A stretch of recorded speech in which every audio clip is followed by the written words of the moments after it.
Hi, this is Regin from Race Academy for Bank SSC and PSC Coaching. Welcome to Race Kerala YouTube channel. അപ്പോൾ നമ്മൾ ഇന്നലെ കുറച്ച് updates കൊണ്ടുവന്നായിരുന്നു upcoming online ക്ലാസ്സസിനെ കുറിച്ചും SSC CPയുടെ നോട്ടിഫിക്കേഷന്റെ ഒരു detail analysis break ഡൗണിനെ കുറിച്ചൊക്കെ. അപ്പം ആ ഡീറ്റെയിൽസ് കാണാത്തവർ അതിന്റെ വീഡിയോസ് നമ്മുടെ ഈ യൂട്യൂബ് ചാനലിലുണ്ട്. നിങ്ങൾക്ക് അവിടെ ചെന്ന് ആ വീഡിയോസ് കാണാവുന്നതാണ് ഈ ഒരു വീഡിയോ കണ്ടു കഴിഞ്ഞതിന് ശേഷം. അപ്പം ആ ഒരു വീഡിയോയിൽ നമ്മൾ പ്രോമിസ് ചെയ്തായിരുന്നു നമ്മൾ ഇന്ന് തൊട്ട് ഡെയിലി കറണ്ട് അഫയേഴ്സിന്റെ വീഡിയോയും കൊണ്ടുവരുന്നു. ബിക്കോസ് എക്സാംസ് വരുമ്പോൾ ഡെഫിനറ്റ്ലി ഈ ഒരു കറണ്ട് അഫയേഴ്സ് വളരെ ഇമ്പോർട്ടന്റ് ആണ്. അപ്പം നമുക്കറിയാം SSCയുടെ എക്സാംസ് ആയാലും ശരി, അതിലൊരു 3 to 5 ക്വസ്റ്റ്യൻസ് Tier 1 ഡെഫിനറ്റ്ലി നമുക്ക് ഈ ഒരു കറണ്ട് അഫയേഴ്സ് എന്നായിരിക്കും. ആൻഡ് മേ ബി അതിനേക്കാളും കൂടുതൽ ക്വസ്റ്റ്യൻസ് വരും ഇത് റിലേറ്റഡ് സ്റ്റാറ്റിക് പോർഷൻസ് കൂടി നോക്കിക്കഴിഞ്ഞു കഴിഞ്ഞാൽ. അതേപോലെ തന്നെ ബാങ്കിന്റെ എക്സാംസ് എടുത്തു കഴിഞ്ഞാലും അതിന്റെ Tier 2 വരുമ്പോൾ ഒരു മേജർ പോർഷൻ ഇതേ കറണ്ട് അഫയേഴ്സ് ആണ് കവർ ചെയ്യുന്നത്. സോ നമ്മൾ അതുകൊണ്ട് തന്നെയാണ് ഇനി അപ്കമിങ് എക്സാംസ് ഒരു 1-1.5 മാസം കഴിയുമ്പോൾ ഒരുപാട് എക്സാംസ് വരും. ആ എക്സാംസിന് മുമ്പ് തന്നെ നമ്മൾ കറണ്ട് അഫയേഴ്സ് ഡെയിലി കറണ്ട് അഫയേഴ്സിന്റെ വീഡിയോ ഇങ്ങനെ കൊണ്ടുവരാൻ ഡിസൈഡ് ചെയ്തത്. നമ്മൾ daily current affairs exam point of വ്യൂവിൽ ഇമ്പോർട്ടന്റ് ആയിട്ടുള്ള ഡെയിലി കറണ്ട് അഫയേഴ്സ് ആണ് നമ്മൾ ഡിസ്കസ് ചെയ്യാൻ പോകുന്നത്.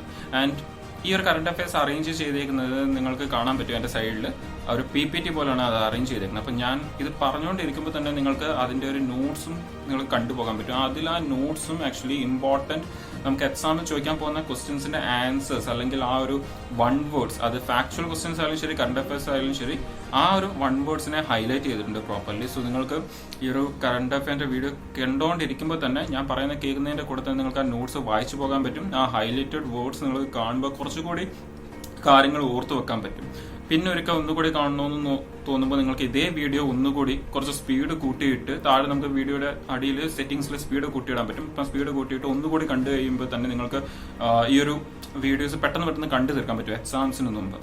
അപ്പോൾ നമ്മൾ ഇന്ന് തൊട്ട് കറണ്ട് അഫയേഴ്സിന്റെ വീഡിയോ ഈ സീരീസ് സ്റ്റാർട്ട് ചെയ്യുകയാണ്. നമ്മൾ ഇന്ന് ചെയ്യാൻ പോകുന്നത് June 26 ഇമ്പോർട്ടന്റ് കറണ്ട് അഫയേഴ്സ് ആണ് ചെയ്യാൻ പോകുന്നത്. അത് കൂടാതെ കുറച്ച് എക്സ്ട്രാ ഇമ്പോർട്ടന്റ് ഫാക്ട്സും ഒക്കെ നമ്മൾ ഡിസ്കസ് ചെയ്യും. അപ്പോൾ നമുക്ക് സ്റ്റാർട്ട് ചെയ്യാം. ഫസ്റ്റ് ക്വസ്റ്റ്യൻ, നിതി ആയോഗ് ഏത് ഇന്റർനാഷണൽ ഓർഗനൈസേഷന്റെ കൂടെ ചേർന്നിട്ടാണ് ഇന്ത്യയിൽ ഡീകാർബണൈസിംഗ് ട്രാൻസ്പോർട്ട് പ്രോജക്റ്റ് ലോഞ്ച് ചെയ്യാൻ പോകുന്നത്? ഡീകാർബണൈസിംഗ് ട്രാൻസ്പോർട്ട് പ്രോജക്റ്റ് കൊണ്ട് ഉദ്ദേശിക്കുന്നത് low carbon emission transport system കൊണ്ടുവരിക എന്നുള്ളതാണ് ഉദ്ദേശിക്കുന്നത്. അപ്പൊ നിതി ആയോഗ് നമുക്കറിയാം, national institute for transforming India, NITI Aayog ആണ് ഈ ഒരു സംഭവം ഒരു ഓർഗനൈസേഷന്റെ കൂടെ ചേർന്ന് ചെയ്യുന്നത്. അപ്പം ആ ഒരു ഓർഗനൈസേഷൻ എന്ന് പറയുന്നത് ഇന്റർനാഷണൽ ട്രാൻസ്പോർട്ട് ഫോറം ആണ് ആ ഒരു ഓർഗനൈസേഷൻ. അപ്പൊ നിതി ആയോഗ് ഇന്റർനാഷണൽ ട്രാൻസ്പോർട്ട് ഫോറത്തിന്റെ കൂടെ ചേർന്നാണ് ഈ ഒരു decarbonising transport project in India launch ചെയ്യാൻ പോകുന്നത്. അപ്പം ഇതൊരു low carbon emission transport system കൊണ്ടുവരാനുള്ള ഒരു പ്രോജക്റ്റ് ആണ്. ആൻഡ് ഈ ITF ഇന്റർനാഷണൽ ട്രാൻസ്പോർട്ട് ഫോറത്തിന്റെ ഹെഡ് ക്വാർട്ടേഴ്സ് എന്ന് പറയുന്നത് പാരീസ്, ഫ്രാൻസിലാണ് ഇതിന്റെ ഒരു ഹെഡ് ക്വാർട്ടേഴ്സ് എന്ന് പറയുന്നത്. നമ്മൾ നിതി ആയോഗിനെ കുറിച്ച് നോക്കിക്കഴിഞ്ഞാൽ ഡെഫിനറ്റ്ലി നിതി ആയോഗിന്റെ ഒരു ഹെഡ് ക്വാർട്ടേഴ്സ് എന്ന് പറയുന്നത് ന്യൂഡൽഹിയിലാണ്. നിതി ആയോഗിന്റെ ചെയർമാൻ എന്ന് പറയുന്നത് നമ്മളുടെ ഇന്ത്യൻ പ്രൈം മിനിസ്റ്റർ ആണ്. അപ്പം ഇപ്പൊ ആരാന്ന് ചോദിച്ചു കഴിഞ്ഞാൽ ഡെഫിനറ്റ്ലി നരേന്ദ്രമോദിയാണ് ഇപ്പോഴത്തെ ചെയർമാൻ എന്ന് പറയുന്നത്. നിതി ആയോഗിന്റെ ആദ്യത്തെ ചെയർമാൻ ആരാ എന്ന് ചോദിക്കാൻ ചാൻസസ് ഉണ്ട്. അപ്പം അതെന്ന് പറയുന്നതും നമ്മളുടെ നരേന്ദ്രമോദി തന്നെയാണ് നിതി ആയോഗിന്റെ ആദ്യത്തെ ചെയർമാൻ. ഇത് കൂടാതെ ഏത് ഓർഗനൈസേഷൻ അല്ലെങ്കിൽ ഏത് ബോഡിയെ മാറ്റിയിട്ടാണ് നിതി ആയോഗ് കൊണ്ടുവന്നത് എന്നും ചോദിക്കാം. ഇപ്പൊ നമുക്കറിയാം, പ്ലാനിംഗ് കമ്മീഷൻ ഓഫ് ഇന്ത്യയെ മാറ്റിയിട്ടാണ് നിതി ആയോഗ് അതിനു പകരം കൊണ്ടുവന്നത്. ആൻഡ് നിതി ആയോഗിന്റെ ചെയർമാൻ എന്ന് പറയുന്നത് പ്രൈം മിനിസ്റ്റർ ആണ്. നിതി ആയോഗിന്റെ വൈസ് ചെയർമാൻ ഇപ്പൊ ആരാന്ന് ചോദിച്ചു കഴിഞ്ഞാൽ അത് രാജീവ് കുമാർ ആണ്. ആൻഡ് നിതി ആയോഗിന്റെ CEO ആരാന്ന് ചോദിച്ചു കഴിഞ്ഞാൽ അത് അമിതാഭ് കാന്ത് ആണ്. സോ ഈ ഇമ്പോർട്ടന്റ് ഫാക്ച്വൽ ക്വസ്റ്റ്യൻസും ഇമ്പോർട്ടന്റ് ആണ് എക്സാം പോയിന്റ് ഓഫ് വ്യൂവിൽ. ഇപ്പൊ തന്നെ ഓൾറെഡി കുറെ എക്സാംസിന് ഈ ക്വസ്റ്റ്യൻസ് ചോദിച്ചിട്ടുണ്ട്. ഇനിയും വരുന്ന എക്സാംസിൽ ഈ ക്വസ്റ്റ്യൻസ് വീണ്ടും റിപ്പീറ്റ് ചെയ്യും ഡെഫിനറ്റ്ലി. അടുത്ത ക്വസ്റ്റ്യനിലേക്ക് പോകാം. ഒരു റീസെന്റ് ഒരു റിപ്പോർട്ട് വന്നു. ആ റിപ്പോർട്ടിന്റെ പേര് എന്ന് പറയുന്നത് inclusion and education all means all എന്നാണ്. All means all. അപ്പം ഈ ഒരു റിപ്പോർട്ട് ഏത് ഓർഗനൈസേഷൻ ആണ് കൊണ്ടുവന്നത്? ഈ ഒരു റിപ്പോർട്ടിൽ ആക്ച്വലി അവർ പറയുന്നത് നമ്മളുടെ ഈ ഒരു COVID-19 പാൻഡമിക് കാരണം നമ്മുടെ വേൾഡ് വൈഡ് വന്ന എഡ്യൂക്കേഷൻ സിസ്റ്റത്തിലുള്ള ഒരു ഡിഫറൻസ്, ഒരു ഡിവൈഡ്, അതിനെക്കുറിച്ചുള്ള ഒരു ഡീറ്റെയിൽസ് ആണ് ഈ ഒരു റിപ്പോർട്ട് വഴി പറയുന്നത്. അപ്പം ഏത് ഓർഗനൈസേഷൻ ആണ് ഈ ഓൾ മീൻസ് ഓൾ എന്ന് പറയുന്ന ഈ ഒരു റിപ്പോർട്ട് കൊണ്ടുവന്നത്? അപ്പൊ ഈ ഒരു റിപ്പോർട്ട് കൊണ്ടുവന്നത് യുനെസ്കോ ആണ്. യുനെസ്കോയുടെ ഫുൾ ഫോം നമുക്കറിയാം, United Nations educational scientific and cultural organisation എന്നാണ് യുനെസ്കോയുടെ ഫുൾ ഫോം എന്ന് പറയുന്നത്. ഈ യുനെസ്കോ ആണ് നമ്മുടെ ഈ ഓൾ മീൻസ് ഓൾ എന്ന് പറയുന്ന ഒരു റിപ്പോർട്ട് കൊണ്ടുവന്നത്, എഡ്യൂക്കേഷനിൽ വന്ന ഡിവൈഡ് ഡിഫറൻസിനെ കുറിച്ചുള്ള ഡീറ്റെയിൽസ്. അപ്പം ഇതിൽ ക്വസ്റ്റ്യൻസ് ഇങ്ങനെയും ചോദിക്കാം, വരുന്ന SSC എക്സാംസിൽ വേണമെങ്കിൽ ക്വസ്റ്റ്യൻസ് ഇങ്ങനെയും ചോദിക്കാം, കുറച്ചുകൂടി സ്റ്റാറ്റിക് ആംഗിളിൽ. ഇത് സസ്റ്റൈനബിൾ ഡെവലപ്മെന്റ് ഗോൾസുമായിട്ട് റിലേറ്റഡ് ആണ് ഈ ഒരു റിപ്പോർട്ട് എന്ന് പറയുന്നത്. അപ്പം എഡ്യൂക്കേഷൻ എന്ന് പറയുന്നത് സസ്റ്റൈനബിൾ ഡെവലപ്മെന്റ് ഗോൾസിൽ എത്രാമത്തതാണ് എന്ന് ചോദിക്കാം. ആൻഡ് ഇൻഫാക്ട് ആ സസ്റ്റൈനബിൾ ഡെവലപ്മെന്റ് ഗോൾസിനെ കുറിച്ച് തന്നെ ഒരു കൂടുതൽ ഡീറ്റെയിൽസ് ചോദിക്കാം. അപ്പം നമ്മുടെ ഈ ഒരു എഡ്യൂക്കേഷൻ എന്ന് പറയുന്നത് സസ്റ്റൈനബിൾ ഡെവലപ്മെന്റ് ഗോൾ 4 ആണ്. നമ്മുടെ മൊത്തം സസ്റ്റൈനബിൾ ഡെവലപ്മെന്റ് ഗോൾസ് എത്ര ഉണ്ടെന്ന് ചോദിച്ചാൽ അത് മൊത്തം 17 സസ്റ്റൈനബിൾ ഡെവലപ്മെന്റ് ഗോൾസ് ആണ് ഉള്ളത്.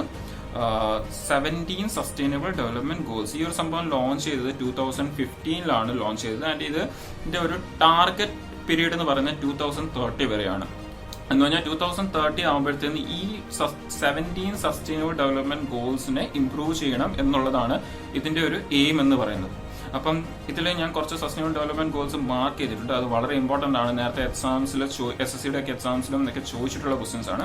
അപ്പം ഗോൾ 1 എന്ന് പറയുന്നത് നോ പോവർട്ടി എന്നാണ്. Goal 2 zero hunger. Goal 4 quality education അല്ലെങ്കിൽ എഡ്യൂക്കേഷനെ കുറിച്ച്.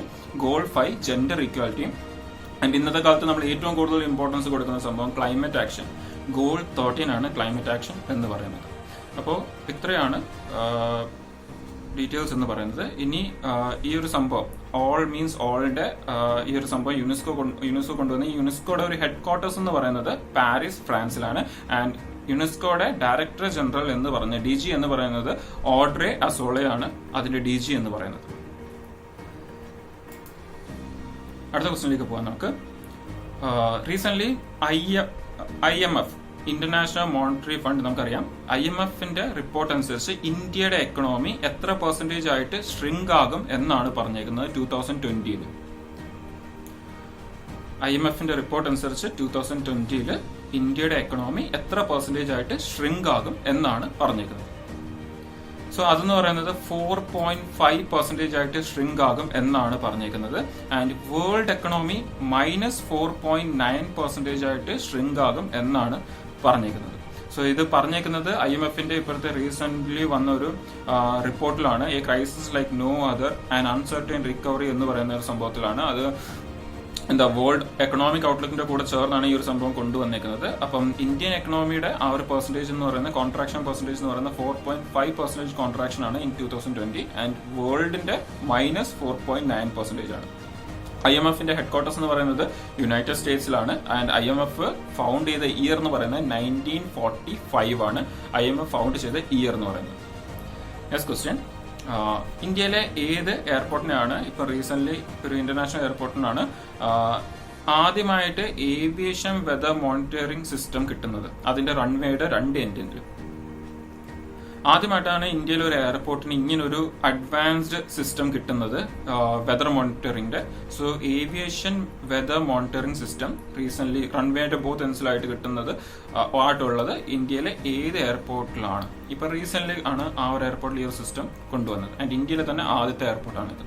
സോ ഇതെന്ന് പറയുന്നത് ബംഗളൂരുവിലുള്ള അല്ലെങ്കിൽ കർണാടകയിലുള്ള കെംപി ഗൌഡ ഇന്റർനാഷണൽ എയർപോർട്ടിലാണ് ഈ ഒരു സംഭവം കൊണ്ടുവന്നേക്കുന്നത്. സോ ഇന്ത്യയിൽ തന്നെ ആദ്യമായിട്ടാണ് ഈ ഒരു സിസ്റ്റം അല്ലെങ്കിൽ ഈ ഒരു അഡ്വാൻസ് ടെക്നോളജി ഉള്ള ഈ ഒരു സിസ്റ്റം കൊണ്ടുവരുന്നത് ഒരു എയർപോർട്ടിൽ.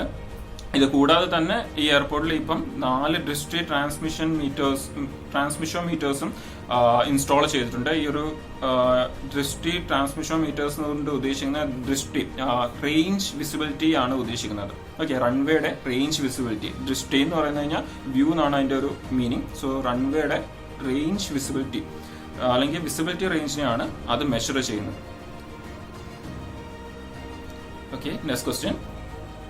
റീസെന്റ് വേൾഡിലെ ഏത് കൺട്രിയാണ് നമുക്കറിയാം ലോക്കസ്റ്റിന്റെ ഒരു ന്യൂസ് നമുക്കിപ്പോൾ ന്യൂസിലുണ്ടായിരുന്നു. നോർത്ത് ഇന്ത്യയിലൊക്കെ ലോക്കസ്റ്റിന്റെ അറ്റാക്ക് വളരെ കൂടിയെന്ന്. അതേപോലെ വേൾഡിൽ പല കൺട്രീസിലും ആ ഒരു ഇഷ്യൂ വളരെ കോമൺ ആണ്. ഇപ്പം വേൾഡിൽ ഏത് കൺട്രിയാണ് ആദ്യമായിട്ട് ഡ്രോൺ മൗണ്ട് ചെയ്ത സ്പ്രേ ചെയ്ത് ഈ ലോക്കസ്റ്റിനെ കൺട്രോൾ ചെയ്യാൻ വേണ്ടി ഒരു ടെക്നോളജി കൊണ്ടുവന്നത്? സോ ഈ ഒരു ടെക്നോളജി ഡെവലപ്പ് ചെയ്തത് ഇന്ത്യ തന്നെയാണ്. ഇന്ത്യ ആണ് ആദ്യമായിട്ട് ഈ ഒരു drone mounted ultra low volume ULV sprayers use ചെയ്ത് ലോക്കസിനെ കൺട്രോൾ ചെയ്യാൻ വേണ്ടിയുള്ള ഒരു മെത്തേഡ് ഡെവലപ്പ് ചെയ്ത് കൊണ്ടുവന്നത്. അപ്പം വേൾഡിലെ ആദ്യത്തെ കൺട്രിയാണ് ഇങ്ങനെ ഒരു മെത്തേഡ് ട്രൈ ചെയ്യുന്നത്, ഈ ലോക്കസിനെ കൺട്രോൾ ചെയ്യാൻ വേണ്ടി ഡ്രോൺസ് യൂസ് ചെയ്ത്. നെക്സ്റ്റ് ക്വസ്റ്റ്യൻ, മീ ടു എന്ന് പറയുന്ന ബുക്കിന്റെ ഓതർ ആരാണ്? റീസെന്റ് കൊണ്ട് ലോഞ്ച് ചെയ്ത ഒരു ബുക്കാണ് മീ ടു. അപ്പൊ ഈ മീ ടു എന്ന് പറയുന്ന ബുക്കിന്റെ ഓതർ ആരാണ്? സോ ഈ മീ ടു എന്ന് പറയുന്ന ബുക്കിന്റെ ഓതർ എന്ന് പറയുന്നത് കരൺ പൂരിയാണ്. മീ ടു എന്ന് പറയുന്ന ബുക്കിന്റെ ഓതർ എന്ന് പറയുന്നത്.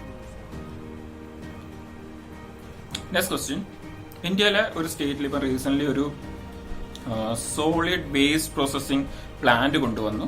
അപ്പം ആ ഒരു പ്ലാന്റ് കൊണ്ടുവന്നതിന് ശേഷം ആ സ്റ്റേറ്റ് നമ്മുടെ ഇന്ത്യയിലെ തന്നെ ഏറ്റവും best urban waste disposal 100% urban waste disposal state ആയിട്ട് മാറി. അപ്പൊ ഏത് സ്റ്റേറ്റ് ആണ് റീസെന്റ് ആ സ്റ്റേറ്റിലെ തന്നെ biggest solid waste processing plant കൊണ്ടുവന്നത്? സോ അത് കൊണ്ടുവന്നത് ഛത്തീസ്ഗഡിലെ റായ്പൂരിലാണ് ഈ ഒരു 500 ton of garbage daily dispose ചെയ്യാൻ പറ്റുന്ന ഒരു പ്ലാന്റ്, ഛത്തീസ്ഗഡിലെ ബിഗ്ഗസ്റ്റ് പ്ലാന്റ് കൊണ്ടുവന്നത്. ആൻഡ് ഈ ഒരു പ്ലാന്റ് കൊണ്ടുവന്നതിന് ശേഷം ഇമ്പോർട്ടന്റ് എന്ന് പറയുന്നത് ഛത്തീസ്ഗഡ് ഇന്ത്യയിലെ തന്നെ ഫസ്റ്റ് സ്റ്റേറ്റ് ആയി 100% വേസ്റ്റ് ഡിസ്പോസലിന്റെ സിറ്റി വേസ്റ്റ് ഡിസ്പോസലിന്റെ സയന്റിഫിക് മെത്തേഡ് യൂസ് ചെയ്ത് സിറ്റി വേസ്റ്റ് ഡിസ്പോസൽ ചെയ്യുന്ന ആദ്യത്തെ സ്റ്റേറ്റ് ആയി ഛത്തീസ്ഗഡ് എന്ന് പറയുന്നത്. സോ ഇത് ഇമ്പോർട്ടന്റ് ആണ്. അടുത്ത ക്വസ്റ്റ്യൻ, റീസെന്റ് നമ്മുടെ നോയിഡയിലെ സെക്ടർ 50 മെട്രോ സ്റ്റേഷന്റെ നെയിം അക്വാലൈൻ എന്നുള്ള ആ ഒരു നെയിം മാറ്റി പുതിയൊരു പേര് കൊണ്ടുവന്നു. ആ ഒരു പുതിയ പേര് കൊണ്ടുവന്നത് ട്രാൻസ്ജെൻഡർ കമ്മ്യൂണിറ്റിക്ക് വേണ്ടി ഡെഡിക്കേറ്റ് ചെയ്തുകൊണ്ടാണ് ആ ഒരു നെയിം കൊണ്ടുവന്നത്, അല്ലെങ്കിൽ അതിനെ റീനെയിം ചെയ്തത് നോയിഡയിലെ സെക്ടർ 50 മെട്രോ സ്റ്റേഷന്. അപ്പൊ ആ ഒരു പുതിയ നെയിം എന്താണ്? സോ ഒരു പുതിയ നെയിം എന്ന് പറയുന്നത് റെയിൻബോ എന്നാണ്. ആ ഒരു പുതിയ നെയിം എന്ന് പറയുന്നത് നോയിഡയിലെ സെക്ടർ 50 മെട്രോ സ്റ്റേഷനെയാണ് റീനെയിം ചെയ്തിട്ട് റെയിൻബോ എന്ന് പറഞ്ഞ പേര് കൊടുത്തേക്കുന്നത്. അത് ചെയ്തേക്കുന്നത് ട്രാൻസ്ജെൻഡർ കമ്മ്യൂണിറ്റിയെ ഡെഡിക്കേറ്റ് ചെയ്തുകൊണ്ടാണ് ഈ ഒരു സംഭവം ചെയ്തേക്കുന്നത്. അടുത്ത ക്വസ്റ്റ്യൻ, മുഖ്യമന്ത്രി മാതൃ പുഷ്ടി ഉപഹാർ സ്കീം ഏത് സ്റ്റേറ്റുമായിട്ട് റിലേറ്റഡ് ആണ്? മുഖ്യമന്ത്രി മാതൃ പുഷ്ടി ഉപഹാർ സ്കീം. സോ നമുക്ക് ആ ഒരു സ്കീമിന്റെ പേര് കേൾക്കുമ്പോൾ അറിയാം, ഈ ഒരു സംഭവം എന്ന് പറയുന്നത് പ്രഗ്നന്റ് ആൻഡ് ലാക്ടേറ്റിംഗ് വുമൻസിന് വേണ്ടിയുള്ള ഒരു സ്കീമാണ്. ഈ പ്രഗ്നന്റ് ആൻഡ് ലാക്ടേറ്റിംഗ് വുമൻസിന് ന്യൂട്രീഷൻ കിറ്റ് പ്രൊവൈഡ് ചെയ്യുകയാണ് ഈ ഒരു സ്കീം വഴി ആ സ്റ്റേറ്റ് ചെയ്യുന്നത്. ശരിക്കും അത് ചെയ്യാനുള്ള കാരണം എന്ന് പറയുന്നത് ആ സ്റ്റേറ്റിലെ മാൽന്യൂട്രീഷനും മെറ്റേണൽ മോർട്ടാലിറ്റിയും വളരെ അധികം കൂടുതലാണ്. സോ അതുകൂടി കൺട്രോൾ ചെയ്യാൻ വേണ്ടിയുള്ള ഒരു എയിം കൊണ്ടാണ് ഈ ഒരു സ്കീം ലോഞ്ച് ചെയ്തേക്കുന്നത്. അപ്പൊ ഈ ഒരു സ്കീം ലോഞ്ച് ചെയ്തേക്കുന്നത് ത്രിപുരയിലാണ് ഈ മുഖ്യമന്ത്രി മാതൃ പുഷ്ടി ഉപഹാർ സ്കീം കൊണ്ടുവന്നേക്കുന്നത് പ്രഗ്നന്റ് ആൻഡ് ലാക്ടേറ്റിംഗ് വുമൻസിന് ന്യൂട്രീഷൻ കിറ്റ് പ്രൊവൈഡ് ചെയ്യാൻ വേണ്ടി. അതുവഴി ആ സ്റ്റേറ്റിലുള്ള മാൽന്യൂട്രീഷനും മെറ്റേണൽ മോർട്ടാലിറ്റിയെ കുറച്ചെങ്കിലും കുറയ്ക്കാൻ വേണ്ടി ഇത് സഹായിക്കും എന്നുള്ള രീതിയിലാണ് ഈ ഒരു സംഭവം കൊണ്ടുവന്നേക്കുന്നത്. ആൻഡ് ഈ ഒരു സ്കീം എന്ന് പറയുന്നത് ശരിക്കും ഓൾറെഡി നമ്മുടെ സെൻട്രൽ ഗവൺമെന്റിൽ പ്രധാനമന്ത്രി മാതൃ ബന്ധന യോജന എന്ന് പറയുന്ന സ്കീം ഉണ്ട്. 19 വയസ്സിന് മേളിലോട്ടുള്ള ആദ്യമായിട്ട് പ്രഗ്നന്റ് ആവുന്ന വുമൻസിന് 5,000 rupees കൊടുത്ത് സഹായിക്കുകയാണ് ഈ ഒരു സ്കീം വഴി ചെയ്യുന്നത്. അപ്പം ഫസ്റ്റ് ചൈൽഡിന് വേണ്ടി. അപ്പം ആ ഒരു സ്കീമിന്റെ അഡീഷൻ ആയിട്ടാണ് ഈ ഒരു സ്കീം കൊണ്ടുവന്നേക്കുന്നത്. സെൻട്രൽ ഗവൺമെന്റ് ഈ ഒരു പ്രധാനമന്ത്രി മാതൃ ബന്ധന യോജന കൊണ്ടുവന്നത് 2017 അപ്പം ഫസ്റ്റ് ചൈൽഡ് ഉണ്ടാകുന്ന 19 ഇയേഴ്സിന്റെ മേളിലോട്ടുള്ള വുമൻസിന് മാത്രം 5,000 rupees ഫിനാൻഷ്യൽ അസിസ്റ്റൻസ് കൊടുത്ത് സഹായിക്കുക എന്നുള്ളതാണ് ഈ ഒരു സ്കീം എന്ന് പറയുന്നത്.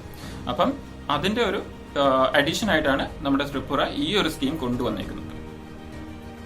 നെക്സ്റ്റ് ക്വസ്റ്റ്യൻ, റീസെന്റ് നമ്മുടെ റിപ്പബ്ലിക് ഓഫ് മാലി അവരുടെ കൺട്രിയിൽ ഒരു 500 മെഗാവാട്ട് സോളാർ പ്രോജക്റ്റ് കൊണ്ടുവരാൻ പോവാണ്. അപ്പം ആ ഒരു പ്രോജക്ട് മാനേജ്മെന്റ് കൺസൾട്ടൻസി കോൺട്രാക്ട് ഏൽപ്പിച്ചിരുന്നത് നമ്മുടെ ഇന്ത്യയിൽ നിന്നുള്ള ഒരു ഓർഗനൈസേഷൻ അല്ലെങ്കിൽ ഒരു ബോഡിനെയാണ് ഏൽപ്പിച്ചിരിക്കുന്നത്. അപ്പം ഏത് ആണ് ആ ഒരു കോർപ്പറേഷൻ അല്ലെങ്കിൽ ആ ഒരു ബോഡി ഇന്ത്യയിൽ നിന്ന് ഈ ഒരു പ്രോജക്റ്റ് ചെയ്തു കൊടുക്കുന്നത്? സോ റിപ്പബ്ലിക് ഓഫ് മാലി ഈ ഒരു പ്രോജക്റ്റ് ഏൽപ്പിച്ചേക്കുന്നത് നാഷണൽ തെർമൽ പവർ കോർപ്പറേഷൻ ലിമിറ്റഡിനെയാണ്. 500 മെഗാവാട്ട് സോളാർ പാർക്കാണ് റിപ്പബ്ലിക് ഓഫ് മാലിയിൽ അവർ കൊണ്ടുവരാൻ പോകുന്നത്. സോ ഈ ഒരു പ്രോജക്റ്റിന്റെ കൺസൾട്ടൻസി കോൺട്രാക്ട് ഏൽപ്പിച്ചേക്കുന്നത്, പ്രോജക്ട് മാനേജ്മെന്റ് കൺസൾട്ടൻസി കോൺട്രാക്ട് ഏൽപ്പിച്ചേക്കുന്നത് NTPC national thermal power corporation ലിമിറ്റഡിനെയാണ്. കുറച്ച് എക്സ്ട്രാ ഫാക്ട് നോക്കിക്കഴിഞ്ഞ് കഴിഞ്ഞാൽ ഇന്റർനാഷണൽ സോളാർ അലയൻസ് ഇതിന്റെ ഹെഡ് ക്വാർട്ടേഴ്സ് എന്ന് പറയുന്നത് നമ്മുടെ ഇന്ത്യയിലാണ്. ഇന്ത്യയിലെ ഗുരുഗ്രാം ഹരിയാനയിലാണ് ഇന്റർനാഷണൽ സോളാർ അലയൻസിന്റെ ഹെഡ്ക്വാർട്ടേഴ്സ് എന്ന് പറയുന്നത്. Next question, recent Kayakalp award നമ്മുടെ ഇന്ത്യയിലെ ഒരു സ്റ്റേറ്റിലെ 6 ഡിസ്ട്രിക്ട് ഹോസ്പിറ്റൽസിന് ഒരേപോലെ കിട്ടി. അപ്പം ഏത് സ്റ്റേറ്റിലെ ഡിസ്ട്രിക്ട് ഹോസ്പിറ്റൽസ് ആണ് അതെന്ന് പറയുന്നത്? കായാകൽപ് അവാർഡ്. അപ്പൊ ഈ ഒരു സംഭവം എന്ന് പറയുന്നത് ജമ്മു ആൻഡ് കാശ്മീരിലെ 6 ഡിസ്ട്രിക്ട് ഹോസ്പിറ്റലിനാണ് കിട്ടിയത്. ജമ്മു ആൻഡ് കാശ്മീരിലുള്ള 6 ഡിസ്ട്രിക്ട് ഹോസ്പിറ്റൽസിനാണ് ഈ ഒരു കായാകൽപ് അവാർഡ് കിട്ടിയത്. അതിൽ തന്നെ ഈ 6 ഹോസ്പിറ്റലിലെ 4 ഹോസ്പിറ്റൽ ഏറ്റവും ടോപ്പ് പൊസിഷനിലാണ് വന്നത്. സോ ആ ഒരു 4 ഹോസ്പിറ്റൽസിന് 50 lakhs ക്യാഷ് അവാർഡാണ് കിട്ടുന്നത്. ആൻഡ് ഈ ഒരു കായാകൽപ് അവാർഡ് എന്ന് പറയുന്നത് നമ്മുടെ സ്വച്ഛ് ഭാരത് മിഷന്റെ ഒരു ഭാഗമാണ് ഈ ഒരു കായാകൽപ് അവാർഡ് എന്ന് പറയുന്നത്. സ്വച്ഛ് ഭാരത് മിഷൻ നമുക്ക് എല്ലാവർക്കും അറിയാം. സ്വച്ഛ് ഭാരത് അഭിയാൻ ഈ ഒരു സംഭവം ലോഞ്ച് ചെയ്ത് 2015 ലോഞ്ച് ചെയ്തത്. ഇത് വേൾഡിൽ തന്നെ ഏറ്റവും ബിഗസ്റ്റ് ക്ലീൻലിനെസ് പ്രൊജക്ട് ആണ് ഈ ഒരു സ്വച്ഛ് ഭാരത് അഭിയാൻ എന്ന് പറയുന്നത്. സോ ഇമ്പോർട്ടന്റ് ആണ്. സോ അത് റിലേറ്റഡ് ആണ് ഈ കായാകൽപ് അവാർഡ് എന്ന് പറയുന്നത്. അത് കിട്ടിയത് ജമ്മു ആൻഡ് കാശ്മീരിലെ 6 ഡിസ്ട്രിക്ട് ഹോസ്പിറ്റൽസിനാണ്. നെക്സ്റ്റ് ക്വസ്റ്റ്യൻ, റീസെന്റ് ഏത് കൺട്രിയാണ് യുണൈറ്റഡ് നേഷൻ ആംസ് ട്രേഡ് ട്രീറ്റിയിൽ ജോയിൻ ചെയ്തത്? റീസെന്റ് ഏത് കൺട്രിയാണ് യുണൈറ്റഡ് നേഷൻസ് ആംസ് ട്രേഡ് ട്രീറ്റിയിൽ ജോയിൻ ചെയ്തത്? ഈ ഒരു ആംസ് ട്രേഡ് ട്രീറ്റി എന്ന് ഉദ്ദേശിക്കുന്നത് ഇതിലുള്ള മെമ്പർ കൺട്രീസ് ആണ്, അല്ലെങ്കിൽ ആ ഒരു കൺട്രീസ് ആണ് ശരിക്കും എവിടെയെങ്കിലും ഒരു വേൾഡിൽ കോൺഫ്ലിക്റ്റ് നടക്കണമെങ്കിൽ അവിടോട്ട് ഈ ഒരു ആംസിന്റെ ഫ്ലോയിനെ കൺട്രോൾ ചെയ്യുന്നത്. അപ്പം റീസെന്റ് അത് ജോയിൻ ചെയ്തത് ചൈനയാണ് റീസെന്റ് UN ആംസ് ട്രേഡ് ട്രീറ്റിയിൽ ജോയിൻ ചെയ്തത്. ആക്ച്വലി US അതിൽ നിന്ന് റിജക്ട് ചെയ്തു. സോ അപ്പോഴാണ് ചൈനയ്ക്ക് ഇങ്ങനൊരു ചാൻസ് കിട്ടുന്നത് ആൻഡ് ചൈന ജോയിൻ ചെയ്യുന്നത്. അതിന്റെ ഒരു ഫാക്ച്വൽ ആംഗിൾ നോക്കിക്കഴിഞ്ഞു കഴിഞ്ഞാൽ നമ്മുടെ ചൈന വേൾഡിലെ തന്നെ 2nd largest arms producing country ആണ് ആൻഡ് ഫസ്റ്റില് ഡെഫിനറ്റ്ലി യുണൈറ്റഡ് സ്റ്റേറ്റ്സ് ആണ്. Next question, recent Indian government ഏത് കൺട്രിയുടെ ഹൈ കമ്മീഷനിലെ സ്റ്റാഫ്സിനെയാണ് 50% വെട്ടിക്കുറയ്ക്കാൻ തീരുമാനിച്ചത്? അപ്പൊ ഇന്ത്യ ഡിസൈഡ് ചെയ്തത് ആ കൺട്രിയുടെ ഹൈ കമ്മീഷനിലെ ഇന്ത്യയിലുള്ള ഓഫീസിലെ സ്റ്റാഫ്സിനെ 50% വെട്ടിക്കുറയ്ക്കാനും ഇന്ത്യൻ ഹൈ കമ്മീഷന്റെ ഓഫീസ് ആ കൺട്രിയിലുള്ള അവിടെയും ഇന്ത്യൻ സ്റ്റാഫ്സിന്റെ ഇത് 50% ആയിട്ട് വെട്ടിക്കുറയ്ക്കാനാണ് ഇന്ത്യ തീരുമാനിച്ചിരുന്നത്. സോ ഡെഫിനറ്റ്ലി നമുക്കറിയാം, നമ്മുടെ ന്യൂസിൽ ഇത് ഒരുപാട് ഇപ്പം കേട്ടതാണ്. പാകിസ്ഥാന്റെ ഹൈ കമ്മീഷനിലെ 50%, ആ പെർസെന്റേജ് ഇമ്പോർട്ടന്റ് ആണ്, 50% സ്റ്റാഫ്സിനാണ് വെട്ടിക്കുറയ്ക്കാൻ തീരുമാനിച്ചിരുന്നത്. ഇന്ത്യയിലുള്ള പാകിസ്ഥാൻ ഹൈ കമ്മീഷണറുടെ ഓഫീസിലെ 50% സ്റ്റാഫിനെയും പാകിസ്ഥാനിലുള്ള ഇന്ത്യൻ ഹൈ കമ്മീഷണറുടെ ഓഫീസിലെ 50% സ്റ്റാഫ്സിനെയും. ഓക്കെ, നെക്സ്റ്റ് ക്വസ്റ്റ്യൻ, റീസെന്റ് നമ്മുടെ ഇന്ത്യയിലുള്ള ഒരു organisation liquid cooling and heating garment develop ചെയ്തു. ഈ ഒരു സംഭവം സ്പേസ് ആപ്ലിക്കേഷന് വേണ്ടി ഉള്ളതാണ്. അപ്പം ആ ഒരു സംഭവത്തിന് ആക്ച്വലി ഇന്ത്യൻ പേറ്റന്റും ലഭിച്ചു. അപ്പൊ ഏത് ഓർഗനൈസേഷൻ ആണ് ആ ഒരു liquid cooling heating garment recent develop ചെയ്തത്? സോ ആ ഒരു സംഭവം ഡെവലപ്പ് ചെയ്തത് നമ്മുടെ ISRO തന്നെയാണ്. ISRO ആണ് റീസെന്റ് ഈ ഒരു liquid cooling heating garment develop ചെയ്തതും. ഇതൊരു സ്പേസ് ആപ്ലിക്കേഷന് വേണ്ടിയുള്ള ഒരു സംഭവമാണ് ആൻഡ് ഇതിനാണ് റീസെന്റ് ഇന്ത്യൻ പേറ്റന്റ് ലഭിച്ചത്. അപ്പൊ ഈ ഒരു സംഭവം ബയോ കോമ്പാറ്റബിൾ ഫാബ്രിക്സ് വെച്ചാണ് ഡെവലപ്പ് ചെയ്തേക്കുന്നത്. ആക്ച്വലി നമ്മുടെ ബോഡി ടെമ്പറേച്ചറിന് കംഫർട്ടബിൾ ആയിട്ടും സ്വെറ്റ് ഒക്കെ റിമൂവ് ചെയ്യുന്ന രീതിയിലാണ് ഈ ഒരു സംഭവം ചെയ്തേക്കുന്നത്. നെക്സ്റ്റ് ക്വസ്റ്റ്യൻ, റീസെന്റ് നമ്മളുടെ കൺട്രിയിലൊരു കമ്പനി കൊറോണയ്ക്ക് അഗെയിൻസ്റ്റ് ഉള്ള ഒരു കൊറോണിയൽ കിറ്റ് ലോഞ്ച് ചെയ്തു. 545 റുപ്പീസിനുള്ള ഒരു ആയുർവേദ കിറ്റ് ആണ് ഈ ഒരു സംഭവം എന്ന് പറയുന്നത്. അപ്പൊ ഏത് കമ്പനിയാണ് അത് റീസെന്റ് ലോഞ്ച് ചെയ്തത്? സോ ഈ ഒരു സംഭവം ലോഞ്ച് ചെയ്തത് പതഞ്ജലിയാണ്. കൊറോണിയൽ ആൻഡ് സ്വാസാരി എന്നുള്ള പേരിൽ ഒരു കൊറോണിയൽ കിറ്റ് ലോഞ്ച് ചെയ്തത്. 545 റുപ്പീസ് ആണ് ഈ ഒരു കിറ്റിന്റെ റേറ്റ് എന്ന് പറയുന്നത്. ഇതൊരു 30 days മെഡിക്കേഷൻ സംഭവമാണ്. 30 ദിവസത്തേക്കുള്ള ഒരു മെഡിക്കേഷൻ കിറ്റ് ആണ് ഈ ഒരു സംഭവം എന്ന് പറയുന്നത്. പതഞ്ജലി പറയുന്നത് ഈ ഒരു സംഭവം 100% റിസൾട്ട്സ് തന്നു എന്നാണ് പറയുന്നത് അവരുടെ ക്ലിനിക്കൽ ട്രയൽസ് ചെയ്തപ്പം എഫക്റ്റഡ് പേഴ്സൺസിന്റെ മേളിൽ. സോ ഈ ഒരു സംഭവം ലോഞ്ച് ചെയ്തത് പതഞ്ജലിയാണ്. നെക്സ്റ്റ് ക്വസ്റ്റ്യൻ, പൂർണിമ സസാനി ഏത് സ്പോർട്ടുമായിട്ട് റിലേറ്റഡ് ആണ്, അല്ലെങ്കിൽ ഏത് ഫീൽഡുമായിട്ട് റിലേറ്റഡ് ആണ്? പൂർണിമ സസാനി ഏത് സ്പോർട്ട് അല്ലെങ്കിൽ ഏത് ഫീൽഡുമായിട്ട് റിലേറ്റഡ് ആണ്? സോ ഇപ്പൊ റീസെന്റ് ഈ പൂർണിമയുടെ ഡെത്തായി. 42 years ആയിരുന്നു ഏജ് എന്ന് പറയുന്നത്. ക്യാൻസർ കാരണമാണ് ഈ ഒരു ഡെത്ത് ആയത്. സോ ഈ ഒരു പൂർണിമ സസാനി നമ്മുടെ ഷൂട്ടിങ്ങുമായിട്ട് റിലേറ്റഡ് ആണ്. ഫോർമർ കോച്ചും ഷൂട്ടറും ആയിരുന്നു ഇന്ത്യയുടെ പൂർണിമ സസാനി എന്ന് പറയുന്നത്. Next question. ഓക്കെ, ഇനി കുറച്ച് ഇമ്പോർട്ടന്റ് ഫാക്ട്സ് ആണ് നമ്മൾ നോക്കുന്നത്. കുറച്ച് ഈ ഒരു ആഴ്ച അല്ലെങ്കിൽ ഇന്നത്തേക്ക് ഉള്ളതിൽ കുറച്ച് ഇമ്പോർട്ടന്റ് ഫാക്ട്സ് ആണ് നമ്മൾ നോക്കുന്നത്. സോ റീസെന്റ് ഒരു ചിപ്പ് ഡെവലപ്പ് ചെയ്തു. നമ്മളുടെ ഇന്ത്യയിലുള്ള IIT ബോംബെ റീസെന്റ് ഒരു ചിപ്പ് ഡെവലപ്പ് ചെയ്തു. ആ ചിപ്പിന്റെ പേരെന്ന് പറയുന്നത് ധ്രുവ എന്നാണ്. സോ ഈ ചിപ്പ് എന്ന് പറയുന്നത് ഡെഫിനറ്റ്ലി നമ്മുടെ ലൊക്കേഷൻ ട്രാക്ക് ചെയ്യാനുള്ള ഒരു ജിയോ സ്റ്റേഷനറി ലൊക്കേഷൻ ട്രാക്ക് ചെയ്യാൻ വേണ്ടിയുള്ള ഒരു ചിപ്പാണ് ഈ ഒരു ധ്രുവ എന്ന് പറയുന്നത്. ഇമ്പോർട്ടന്റ് ഫാക്ട്സ് എന്ന് പറയുന്നത് നമ്മുടെ ഇന്ത്യയിലെ തന്നെ GPS സിസ്റ്റമായ നാവിക്ക് തന്നെയാണ് ഈ ഒരു ചിപ്പിന് വേണ്ടി യൂസ് ചെയ്യുന്നത് IIT ബോംബെ. അപ്പം ആ ഒരു ലൊക്കേഷൻ ട്രാക്ക് ചെയ്യാൻ വേണ്ടിയുള്ള ഒരു ജിയോ സ്റ്റേഷനറി റിസീവർ ചിപ്പാണ് ഈ ഒരു സംഭവം എന്ന് പറയുന്നത്. ജിയോ സ്റ്റേഷനറി സാറ്റലൈറ്റ്സിനെ കുറിച്ച് പറയുകയാണെങ്കിൽ അത് എത്ര ഹൈറ്റിലാണ് പ്ലേസ് ചെയ്യുന്നത് നമ്മളുടെ ഒരുപാട് നമുക്ക് SSCയിലൊക്കെ ക്വസ്റ്റ്യൻസ് ചോദിച്ചിട്ടുണ്ട്, PSCയിലും ചോദിച്ചിട്ടുണ്ടെന്ന് തോന്നുന്നു. സോ നമ്മൾ ഈ ഒരു GPS സാറ്റലൈറ്റ് ഇന്ത്യയുടെ എർത്തിന്റെ സർഫേസിൽ നിന്ന് എത്ര മുകളിലാണ് പ്ലേസ് ചെയ്യുന്നത് എന്നുള്ള ക്വസ്റ്റ്യൻ ആണ് ചോദിച്ചിട്ടുള്ളത്. സോ അതെന്ന് പറയുന്നത് 36,000 കിലോമീറ്റേഴ്സ് ആണ് ആ ഒരു പ്ലേസ് ചെയ്യുന്ന ഹൈറ്റ് എന്ന് പറയുന്നത്. ഓക്കെ, വേറെ അടുത്തൊരു ഇമ്പോർട്ടന്റ് സംഭവം എന്ന് പറയുന്നത് world largest chariot festival Rath യാത്ര. അത് ഏത് ടെമ്പിളുമായിട്ടാണ് റിലേറ്റഡ് ആൻഡ് ഇന്ത്യയിലെ ഏത് സ്റ്റേറ്റിലാണ് അത് എന്ന് ചോദിക്കാം. So world largest chariot festival Rath Yatra എന്ന് പറയുന്നത് ഒഡീസയിലാണ് ഈ ഒരു സംഭവം നടക്കുന്നത്. ഒഡീസയിലെ പൂരിയിലാണ് ഈ ഒരു സംഭവം നടക്കുന്നത്. ആൻഡ് ജഗന്നാഥ് ടെമ്പിളിന്റെ ഒരു ചാരിയോട്ട് റത്ത് യാത്രയാണ് ഈ ഒരു സംഭവം എന്ന് പറയുന്നത്. റീസെന്റ് ഇന്ത്യയിലെ ഒരു എയർപോർട്ടിന് ഇന്റർനാഷണൽ സ്റ്റാറ്റസ് കിട്ടി. അപ്പം ആ ഒരു എയർപോർട്ടിന്റെ പേരും അതിന്റെ ലൊക്കേഷൻ എവിടെയാണ് സ്റ്റാറ്റിക് ആംഗിളിൽ എക്സാമിൽ ചോദിക്കാൻ ചാൻസസ് ഉണ്ട്. സോ കുശിനഗർ എയർപോർട്ട് ആണ് ആ ഒരു എയർപോർട്ട് റീസെന്റ് ഇന്റർനാഷണൽ സ്റ്റാറ്റസ് കിട്ടിയത്. ആ ഒരു എയർപോർട്ട് എന്ന് പറയുന്നത് ഉത്തർപ്രദേശിലാണ്, UPയിലാണ് ഈ ഒരു കുശിനഗർ എയർപോർട്ട് എന്ന് പറയുന്നത്. ആൻഡ് ഈ കുശിനഗർ എയർപോർട്ട് ഈ ഒരു കുശിനഗർ എന്ന് പറയുന്ന പോയിന്റ് എന്ന് പറയുന്ന ആ ഒരു സ്ഥലം എന്ന് പറയുന്നത് നമ്മുടെ ബുദ്ധിസ്റ്റ് സർക്കിൾ അതിന്റെ സെന്റർ മിഡ് പോയിന്റ് കൂടിയാണ് ഈ ഒരു കുശിനഗർ എന്ന് പറയുന്ന സ്ഥലം എന്ന് പറയുന്നത്. പിന്നെ അടുത്തൊരു ഇമ്പോർട്ടന്റ് സംഭവം എന്ന് പറയുന്നത് ഇന്ദ്ര റസോയി യോജന. ഈ ഒരു സംഭവം ലോഞ്ച് ചെയ്തത് രാജസ്ഥാനാണ്. ഇന്ദ്ര റസോയി യോജന കൊണ്ട് ഉദ്ദേശിക്കുന്നത് അവരുടെ രാജസ്ഥാൻ സ്റ്റേറ്റിലെ പൂർ ആയിട്ടുള്ള ആൾക്കാർക്ക് കൺസെഷൻ റേറ്റിൽ ഫുഡ് പ്രൊവൈഡ് ചെയ്യുക, അറ്റ്ലീസ്റ്റ് 2 times എങ്കിലും ഒരു ഡോസി. അതാണ് ഈ ഒരു പ്രൊജക്ട് കൊണ്ട് ഉദ്ദേശിക്കുന്നത്. ലൈക്ക് ഈ ഒരു പ്രൊജക്ട് എയിം എന്ന് പറയുന്നത് ഒരാൾ പോലും ആ സ്റ്റേറ്റിൽ ഫുഡ് കഴിക്കാതെ ഉറങ്ങാൻ പാടില്ല, അല്ലെങ്കിൽ ഹംഗ്രി ആയിട്ട് ഉറങ്ങാൻ പാടില്ല എന്നാണ് ഈ ഒരു പ്രൊജക്ടിന്റെ എയിം എന്ന് പറയുന്നത്. അപ്പം രാജസ്ഥാനാണ് ഈ ഒരു ഇന്ദ്ര റസോയി യോജന. റസോയി എന്ന് പറഞ്ഞാൽ കിച്ചൺ എന്നാണ്. കിച്ചൺ എന്ന് പറഞ്ഞു കഴിഞ്ഞാൽ ഫുഡ് എന്ന് നമുക്ക് വിചാരിക്കാം. അപ്പം പൂറായിട്ടുള്ള ആൾക്കാർക്ക് ഫുഡ് കൺസെഷൻ റേറ്റിൽ പ്രൊവൈഡ് ചെയ്യുന്നതാണ് ഇന്ദ്ര റസോയി യോജന കൊണ്ട് രാജസ്ഥാൻ ഗവൺമെന്റ് ഉദ്ദേശിക്കുന്നത്. പിന്നെ ഒരു ഇമ്പോർട്ടന്റ് ക്വസ്റ്റ്യൻ എന്ന് പറയുന്നത് മേ ബി ഇപ്പൊ റീസെന്റ് നമ്മുടെ യൂണിയൻ ഗവൺമെന്റ് അല്ലെങ്കിൽ സെൻട്രൽ ഗവൺമെന്റ് ഇന്ത്യയിലുള്ള അർബൻ കോപ്പറേറ്റീവ് ബാങ്ക്സിനെയും മൾട്ടി സ്റ്റേറ്റ് കോപ്പറേറ്റീവ് ബാങ്ക്സിനെയും സൂപ്പർവൈസറി പവേഴ്സ് RBIക്ക് കൊടുത്തു. അപ്പം ഈ ഒരു ബാങ്ക്സിനെ മൊത്തം സൂപ്പർവൈസ് ചെയ്യാനുള്ള പവേഴ്സ് RBIക്കാണ് കൊടുത്തത്. സോ എക്സാമ്പിൾ മേ ബി അതും ചോദിക്കാം, ഏത് ബാങ്കിനാണ് അല്ലെങ്കിൽ ആർക്കാണ് ഏത് ബോഡിക്കാണ് ഇതിനെ ഇപ്പൊ സൂപ്പർവൈസ് ചെയ്യാനുള്ള പവേഴ്സ് കൊടുത്തേക്കുന്നത് എന്നുള്ളത്. സോ ഡെഫിനറ്റ്ലി നമ്മുടെ റിസർവ് ബാങ്ക് ഓഫ് ഇന്ത്യക്കാണ് ഈ ഒരു പവേഴ്സ് റീസെന്റ് കൊടുത്തേക്കുന്നത്.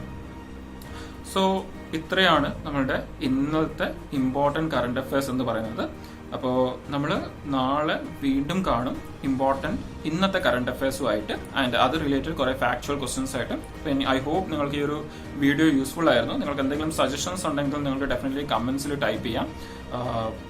അപ്പം ഈ ഒരു വീഡിയോ മാക്സിമം എല്ലാവരുമായിട്ട് ഷെയർ ചെയ്യുക. നിങ്ങൾക്ക് ഇഷ്ടപ്പെട്ടെങ്കിൽ ലൈക്ക് ചെയ്യുക ആൻഡ് ചാനൽ സബ്സ്ക്രൈബ് ചെയ്യുക. സോ ദാറ്റ് ഇനി ക്ലാസ്സസിന്റെ എല്ലാം വീഡിയോസ് വരുന്നുണ്ട് and daily current affairs videos എല്ലാം വരുന്നുണ്ട്. സോ നിങ്ങൾക്ക് ആ ഒരു സമയത്ത് കറക്റ്റായിട്ട് അതിന്റെ നോട്ടിഫിക്കേഷൻ കിട്ടാൻ, വീഡിയോ അപ്ലോഡ് ആയ ഉടനെ നിങ്ങൾക്കൊരു നോട്ടിഫിക്കേഷൻ കിട്ടാൻ വേണ്ടി ചാനൽ സബ്സ്ക്രൈബ് ചെയ്യുക എല്ലാവരും.